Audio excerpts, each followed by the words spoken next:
Bonjour et bienvenue. Je vais donc vous faire une vidéo réaction.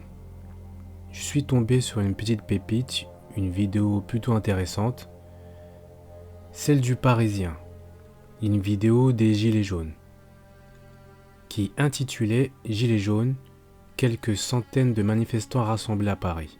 Depuis 2018, un mouvement de protestation sociale est né, celui des Gilets jaunes. Aujourd'hui, en 2023, qu'en est-il? Je décide de donner mon avis en faisant une petite vidéo réaction sur cette vidéo du Parisien que j'ai trouvée intéressante. Je tiens à préciser que je ne cherche en aucun cas à faire la morale. Je dirais que je suis en accord avec les revendications des Gilets jaunes d'ailleurs. J'ai été aux 3 premières manifestations, je dirais même les 3 premiers actes, puisque ce sont des actes, pensant que cela était bien. Or, faire des manifestations, c'est bien. Faire des grèves, c'est bien. Mais c'est bien si cela a pour objectif de réussir ou d'aboutir à quelque chose d'intéressant. Vraiment, je m'attendais à ce qu'il y ait plus de monde parce que justement, entre la réforme du chômage, l'hôpital qui va mal et les retraites... Tous ces problèmes-là, c'est pas possible. Il faut retourner dans la rue. Quand il faut y aller, les gilets jaunes sont là. Sincèrement, lorsque j'écoute ça, j'ai un peu de tristesse. Mais il va falloir être réaliste. Et j'ai trouvé les différents propos très intéressants. Une première personne nous explique qu'elle s'attendait à plus de monde. Avec tous ces problèmes, la réforme du chômage, l'hôpital qui va mal, les retraites, on pourrait même rajouter encore pas mal de choses. La liste serait trop longue. L'ISF, la vie chère et j'en passe. Mais revenons à la première phrase. La femme du début dit qu'elle s'attendait à voir plus de monde. Donc, elle se demande pourquoi n'y a-t-il pas plus de monde. Ce qui est vrai en somme. Pourquoi il n'y a pas plus de monde? La première chose que je dirais, cela va être simple. Est-ce que depuis le début des Gilets jaunes, y a-t-il eu un quelconque changement? Y a-t-il eu, en toute sincérité, dites-moi, une évolution significative, une avancée concrète avec le gouvernement? Y a-t-il eu tout ça? Moi, personnellement, je n'ai rien vu. Je n'ai vu aucun résultat. Donc pour moi, la réponse, elle est simple, et que c'est non. La réponse est non. Sinon, on ne parlerait même plus de ça. Je ne serais même pas en train de faire la vidéo d'ailleurs. Qui se rappelle du nombre d'actes qu'il y a eu? Il y a eu 52 actes. Les gars, il y a eu 52 actes. C'est énorme. Déjà, au bout de 3 actes, tu devrais déjà te poser des questions. Les gens ont fait 52 actes. C'est fou quand même. Et il y a des gens qui s'interrogent sur la raison de la non-venue de certaines personnes. Mais c'est obligé que personne ne vienne. 52 actes, c'est une pièce de théâtre carrément. 52 actes. Et il n'y a rien eu, aucun résultat. À un moment donné, il faut être sérieux. On est des adultes. À un moment donné, il faut réfléchir. Il faut même pas se poser des questions. Quand il y a 52 actes, il faut pas se demander pourquoi les gens viennent plus. C'est normal. Même encore mieux, ce que vous avez fait, c'est que vous avez réélu votre bourreau. Et vous demandez pourquoi les gens ils sont fatigués. Mais vous imaginez, 52 actes, vous remettez en place votre bourreau. Il faut être sadique pour faire ça. Qui fait ce genre de sottise? Ben les Français. C'est triste à dire, mais c'est comme ça. Le seul moment où il y a eu un soupçon de panique au sein du gouvernement, franchement, c'est au moment où il y a quelques personnes, je vais le dire vulgairement, ils ont porté leurs couilles. Ils ont utilisé la force. Tout simplement. Lorsque certains ont pris leurs responsabilités, d'hommes, bien entendu, car apparemment, c'est en voie de disparition d'être un homme. On n'a plus le droit. La virilité est un problème dans cette société, il faut le dire. Mais moi, je vous le dis carrément, ça c'est une stratégie. C'est même une stratégie de débile. Elle a l'air de bien fonctionner. Le gouvernement et les journalistes ont réussi à convaincre que la force, c'était inutile. Car le but de tout ça, c'était d'annihiler toute rébellion. Je dirais même plus qu'ils ont trouvé comme prétexte pour annihiler la violence en venant nous expliquer que la violence était antidémocratique, que c'était des sauvages qui se comportaient ainsi, que normalement, une manifestation, c'est censé être pacifique. Donc, au bout du compte, ce qui s'est passé, c'est qu'il n'y a pas eu de résultats. Alors, je ne suis pas en train de dire ou de vous dire que la violence est une solution. Chacun est grand de décider ce qui est bon ou pas. Cette technique utilisée par le gouvernement et les journalistes, via les journalistes, puisque en gros les journalistes c'est une sorte de porte-parole du gouvernement, ils utilisent la technique de la culpabilité et ça fonctionne à merveille.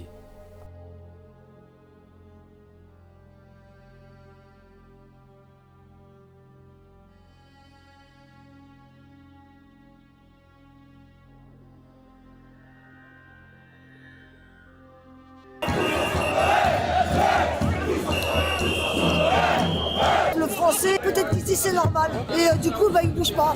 Tant que Macron nous écoutera pas, on sera là. Cette dame est courageuse. Vraiment, je le dis. Elle est courageuse, elle est venue pratiquement tout le temps. Et elle continue à venir. Pour revenir à ce que je disais au niveau de la culpabilité, c'est que ces gens-là, c'est des malins. Parce qu'ils disent aux manifestants de ne pas utiliser la force. Parce que la force serait, d'après eux, antidémocratique. Qu'en fait, la violence est utilisée par les sauvages. Mais quand tu vas aux manifestations, moi j'y ai été, en vérité, ceux qui utilisent la violence, c'est le gouvernement, via les gendarmes, via les forces de l'ordre. Alors quand tu rassembles tout ça, des gens qui sont fatigués, des gens qui sont désespérés, une manifestation à répétition, 52 actes, les gens ils sont fatigués, c'est normal. Sans compter la technique de la culpabilité du gouvernement qui dit que ce sont les gilets jaunes et les manifestants qui font de la violence, alors qu'en réalité, ceux qui font de la violence, c'est le gouvernement. Regardez le nombre d'éborgnés qu'il y a eu, le nombre de blessés qu'il y a eu. Je veux dire, il n'y a même pas à discuter avec ces gens-là. Quand les gens ils racontent leurs conneries, il faut les laisser dire leurs conneries. Les gens vous parlent de manifestations pacifiques. Qui peut venir me dire à quoi ça sert de faire une manifestation pacifique? Dites-moi dans les commentaires, moi j'ai envie de savoir. Vous voulez avoir des résultats et vous venez aux 4 coins de la France pour faire des manifestations pacifiques. Alors que le gouvernement, lui, n'est pas pacifique et vous faites des manifestations pacifiques. C'est le monde à l'envers. Quand vous venez des 4 coins de la France pour venir sur Paris pour manifester, vous venez faire quoi avec vos pancartes? Vous venez vous promener? C'est ça? En plus, tellement ils sont malins, quand ils font leurs actions, le gouvernement, ils font toujours leurs actions en hiver. Parce qu'ils savent qu'en hiver, les gens seront découragés. On est fatigué, sincèrement, moi je suis fatigué, je suis épuisé. Ça fait 4 ans que je marche. Mais c'est pas grave, on va continuer. Bon, peut-être qu'il se fatiguera avant nous. Ah, je t'assure que non, il va pas se fatiguer avant vous. Et il est très confiant dans ce qu'il fait. Je constate aussi malheureusement qu'il n'y a personne aujourd'hui. Je pense que les gens n'y croient plus. Ils sont plus du tout motivés de subir aussi pleinement, comme tous les salariés actuels, l'inflation, la hausse de l'électricité et puis notre pouvoir d'achat qui baisse sans cesse. Il faut que les Français se bougent. Dit-elle en portant son masque. À l'extérieur surtout. C'est ça qui est le plus hilarant. Tu veux combattre un système alors que tu es intégré dans le système et tu collabores avec le système. Facteur à prendre en compte, celle de la violence policière. Pour ceux qui n'avaient pas encore compris, la violence policière a un objectif dissuasif. Voilà pourquoi elle est pratiquée. Donc vous imaginez bien que ceux qui voient ça n'ont pas envie de venir. En gros, vous venez à la manif. Voilà ce qui risque de vous arriver. Si vous avez le malheur de venir, vous risquerez de perdre un œil ou d'être amputé. Vous savez, la peur est la meilleure arme des politiques pour nous maintenir. J'entends parfois des manifestants demandant aux forces de l'ordre de les rejoindre. Pourquoi ferait-il ça? Si tu es grassement payé, pourquoi viendrais-tu te mêler aux pleurnichards et aux bons arias? De plus, cela permet à certains de se défouler. Mais n'oubliez pas une chose, c'est que la plupart possèdent une famille et que parmi eux se trouvent des individus dans la même difficulté que les manifestants. Et sans doute que certains membres de leur famille font partie de ces manifestants. Mais cela leur est égal. Suivre des ordres, ok, mais pas à n'importe quel prix. Tout se monnaie, même le tabassage des manifestants. Au début de la vague des Gilets jaunes, quelques policiers se sont mis en grève, laissant le gouvernement sans protection. Je n'ai plus la date, mais cela peut se vérifier. Étant donné que le gouvernement n'avait plus d'argent, d'après leur dire, je me suis dit que cela tombait à pic pour les manifestants. Vu que le gouvernement refuse d'injecter de l'argent dans le domaine hospitalier, je me suis demandé où pouvaient-ils trouver l'argent pour les forces de l'ordre. Ils ont trouvé. Et oui, ils ont trouvé cet argent en très peu de temps pour les forces de l'ordre. Voilà le paradoxe de ce gouvernement. Pas d'argent pour les autres, mais pour les forces de l'ordre, c'est possible. Alors, dites-moi, la raison qui ferait que les forces de l'ordre rejoindraient les manifestants? Simplement car leur confort ne leur a pas été enlevé. C'est chacun pour soi. Et ne me parlez pas de patriotisme ou qu'ils obéissent aux ordres. Comme je vous l'ai déjà dit, tout se monnaie, même les ordres. Le monde est hypocrite, car la plupart des individus qui participent aux manifs font partie de ces gens qui ont perdu leur confort. Ce n'est pas un problème d'inégalité. Si vous leur redonnez leur petit confort, les gens ne reviendront pas. Et je ne fais pas de généralité.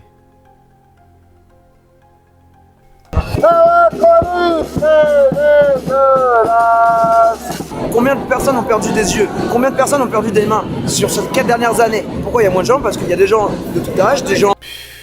Franchement, regardez le pauvre vieux. Vous imaginez, c'est lui qui se déplace. Le mec, il est fatigué, ça se voit, ça me fait de la peine, je vous dis franchement. âgés, moins âgés, et ainsi de suite. Et les gens, ils sont pas là pour se faire taper. On est tellement nombreux qui sont cadenassés. Dans cette petite phrase qui n'a l'air de rien, on peut ressentir cette distance de situation. On a affaire à des robots, voire des G.I. Joe. Ils ont l'air d'être impliqués dans cette manifestation, pas du tout. Je les sens pas du tout impliqués. 5 km engagés, serre comme une série. C'est quand même révélateur. Je me suis arrêté ici parce que ça m'a l'air... C'est une scène qui est très intéressante. On peut dire que le Parisien a bien réalisé cette vidéo. Pour ceux qui n'auraient pas saisi ce qui vient de se passer, je vais la clarifier.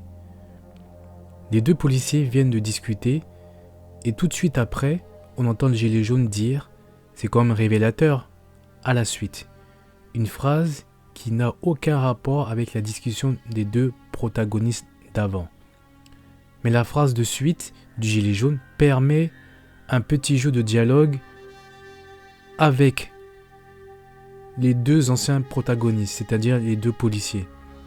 Car oui, cette scène est révélatrice de l'impuissance des gilets jaunes et de l'arrogance des forces de l'ordre, mais aussi de leur domination. Depuis 4 ans, il n'y a rien qui a changé. On a du mal à vivre, on a du mal à se nourrir. Tout qui augmente, les salaires qui n'augmentent pas. On ne peut plus manger, on ne peut plus se nourrir, c'est compliqué. Le temps n'a pas changé, rien n'a évolué. Et c'est toujours pareil, quoi. Moi, je travaille, je suis travailleur. Mais je vais à l'épicerie sociale, quoi.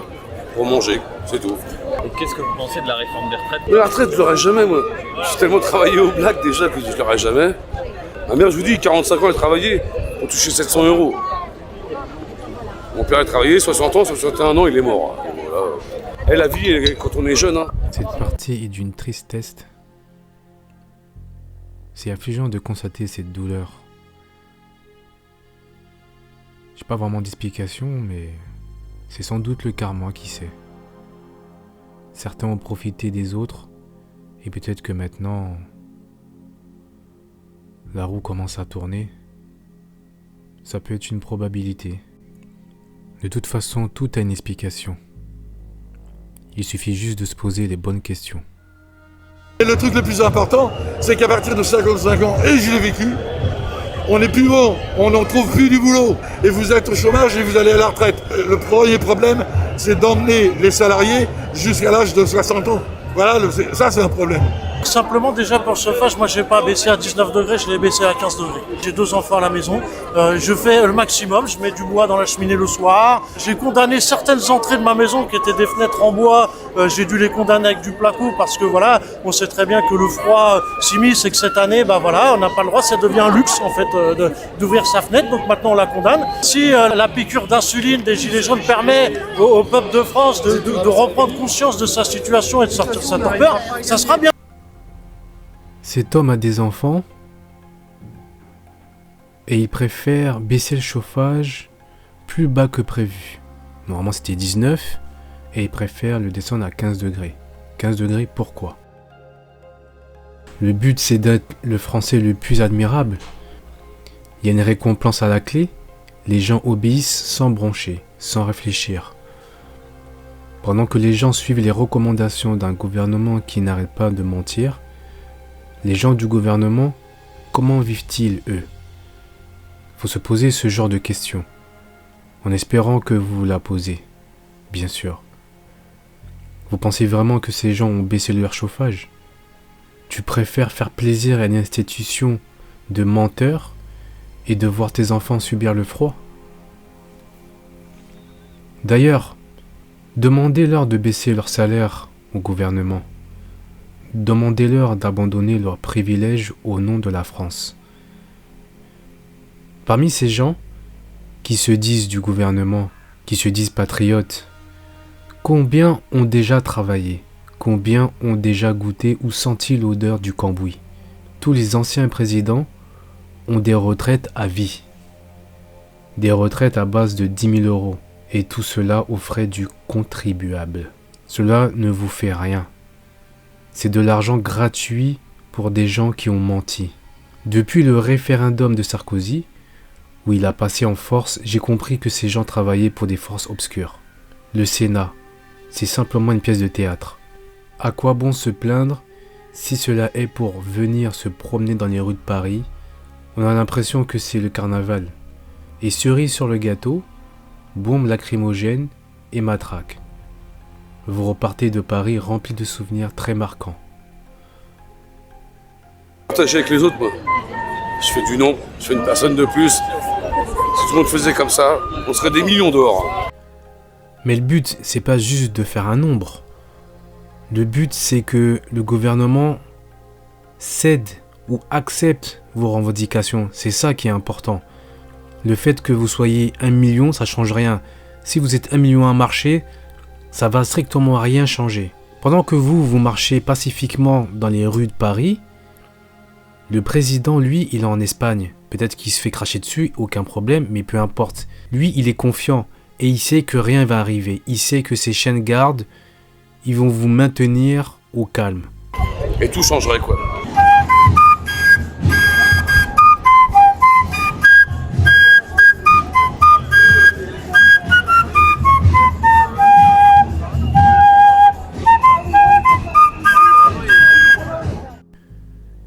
Cette petite vidéo du Parisien se termine en beauté, avec de la flûte. Cela rappelle la Révolution. Une révolution française instituée par le peuple. Enfin, c'est ce qui se dit. Je dirais plutôt c'est un fantasme, plutôt. Je n'y ai jamais cru à cette Révolution française. La vérité est que cet événement a été provoqué par ceux qui nous dirigent aujourd'hui. Mais pour revenir à la flûte, je me demande quel est l'intérêt de venir chanter et faire de la flûte. C'est pour ça que je dis que c'est du carnaval. C'est aussi pour ça que je n'y vais plus. Car tout ce qui va se passer, c'est que vous allez vous faire matraquer et gazer. Ai-je tort de dire cela? Je suis à l'écoute. Qu'est-ce que cela changera à la finalité? Rien. Je ne dis pas qu'il faut rien faire. Mais est-ce que Monsieur M a l'air d'être touché? Parlons franchement. Est-ce qu'il a l'air d'être touché? Est-ce que vous pensez qu'il va céder juste avec des manifestants qui ne font que marcher, qui ne font que jouer du tambour, jouer de la flûte, entourés de CRS. Vous pensez vraiment qu'il va baisser les bras? Moi, je me demande vraiment si vous voulez que les choses changent. J'ai pas l'impression. Et lorsque vous faites des manifestations, les seules personnes qui sont touchées par les grèves, par exemple, c'est la population. Vous détériorez du bien matériel, vous abîmez les effets personnels de la population, mais cela n'a aucun impact sur le gouvernement. Au contraire, je pense qu'ils rigolent. Vous faites des grèves qui ont une durée d'une journée. Mais pourquoi vous faites ça? Depuis quand une grève se planifie avec le gouvernement? Si vous voulez faire plier le gouvernement, il n'y a pas de planification à faire avec eux. Quand vous planifiez les grèves avec le gouvernement, c'est quoi l'intérêt? Vous cherchez à les terroriser? Ah ouais, ça se voit, ils ont l'air très effrayés, le gouvernement.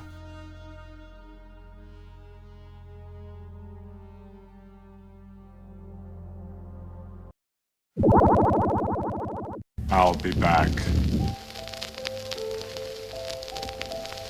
I'll be back. I'll be back.